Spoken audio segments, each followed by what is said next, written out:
Hey, Coach, we talked to you earlier in the week and you kind of talked about a little bit of your leadership and player-driven leadership. So was there a season where you felt like you could kind of hand over some of the leadership responsibilities to some of those veterans after you knew the culture was in place in Buffalo? Yeah, I would say, Manny, probably the middle of the 2020 season, with the pandemic and everything, I felt like that was, probably the start of it more than anything. But I think it's kind of resets every year a little bit I think it's earned, right? That's an earned responsibility. And I think every year you wait and see in training camp how the leaders are going to take ownership of the team, uh, by word and deed and by example. So when they do that, then you can hand it back every year at a certain point. And with how those players have earned that leadership and the right to be in some of those decision-making conversations this season, how proud have you been of the leaders in this locker room this year? Yeah, I've been just tremendously proud, appreciative of those guys. Led by Josh, and it's been fun to watch Vaughn come into that mix as well and add his level of influence on our team, on our leadership group, and it's been a joy to watch, really, and very grateful for it. Thanks, Coach. Sure. Hi, Sean. I was talking to Tyrell yesterday, and he had mentioned how much respect he has for the Dolphins' special teams units. And I was curious, when you're going up against a really good team like this on both sides of the ball, and then you add in that special teams element, how much more challenging, obviously it is, but what kind of has been the details of preparing for a team when they're really good in all three phases? Yeah, you kind of broke up a little bit there, Matt, but I think just overall, you want to play complementary football, right? You want to play a complete game in all three phases. I really feel like their special teams units have been a challenge for us in the first two games that we faced and played them in this year. They're skilled, they're fast across the board on their football team. They have great team speed. So we'll have to obviously be ready to go this weekend. And then you guys signed Cole Beasley to the active roster. What went into that decision, and what have you seen from Cole since he's rejoined the team? Yeah, it's been good to have him through the last couple of weeks since he got here, and for him to get his legs underneath of him again and get back into the flow and into the rhythm, and I think he's off to a good start. Thanks, Sean. Sure. Hey, Coach, I know no one's healthy at this, 100% healthy at this point in the year, but what has it meant for the defense for Jordan Poyer to play through the amount of injuries that he's had to deal with this season, and just your record with him on the field? Yeah, he's done a really nice job. He is so tough.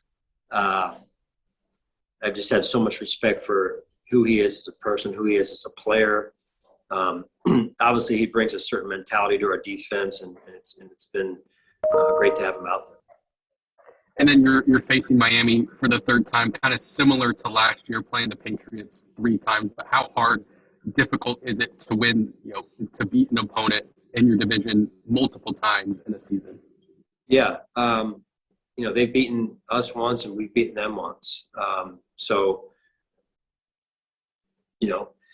Here we are in game three, and I think, what it comes down to is our focus and our level of execution. They're a really good football team, well coached, and like I said before, they've got great team speed. So it's important that, again, we prepare like we need to prepare and stay with our process.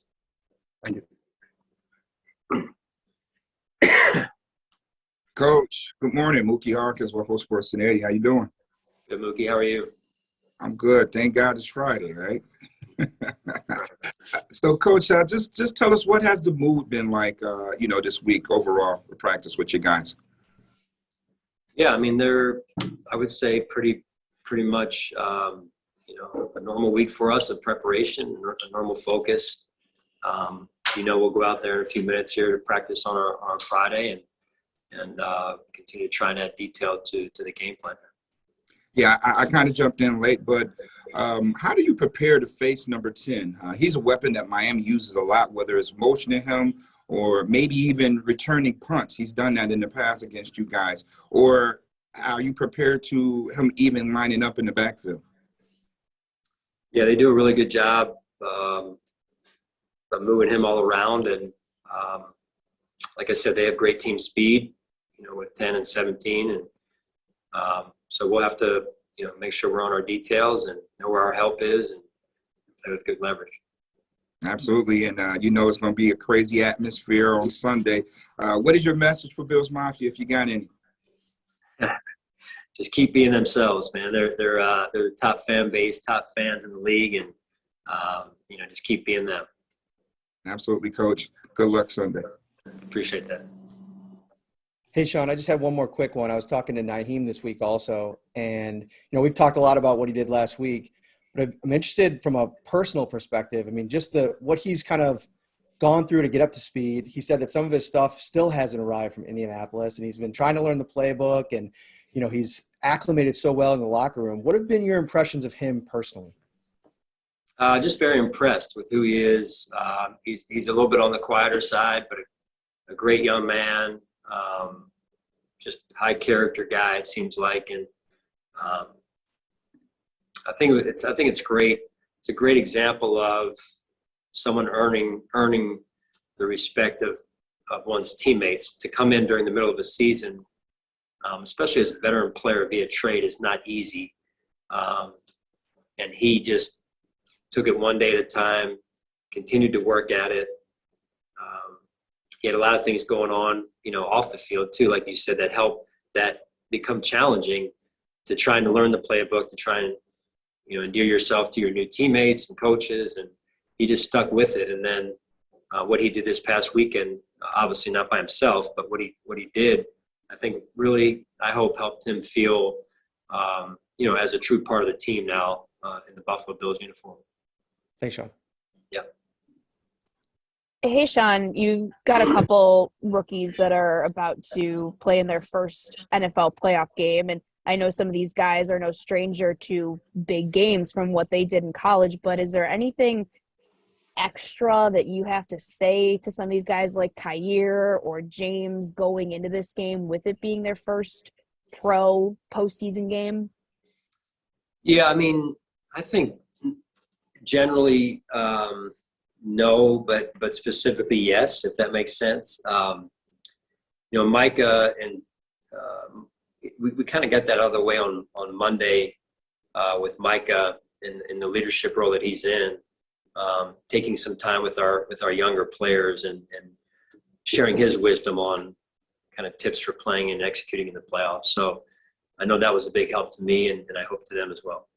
How, I guess, beneficial is it that guys like Kyer and James have gotten so many reps and so much playing time throughout the regular season going into this game that, it's not like they're just being thrown in there. Like they played a lot of reps this season. Well, that's what the NFL has changed into in some ways a young players league. It used to be, you get drafted in probably anything other than the first round, and you're going to sit for a year and maybe be a backup and play special teams. And now it's you're expected to contribute in some cases rather early. So I think that all bodes well, though, for later in the year.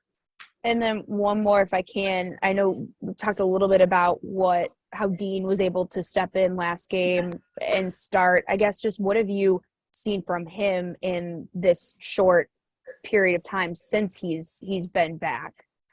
Yeah, it's been fun to watch him rekindle some of the, at least in-person friendships that he's had. Even though he's kept those friendships and relationships, to see him reunite in person with guys that he's been friends with for so long here. And then on the field, just, I applaud him. He waited his turn, and never got his chin down.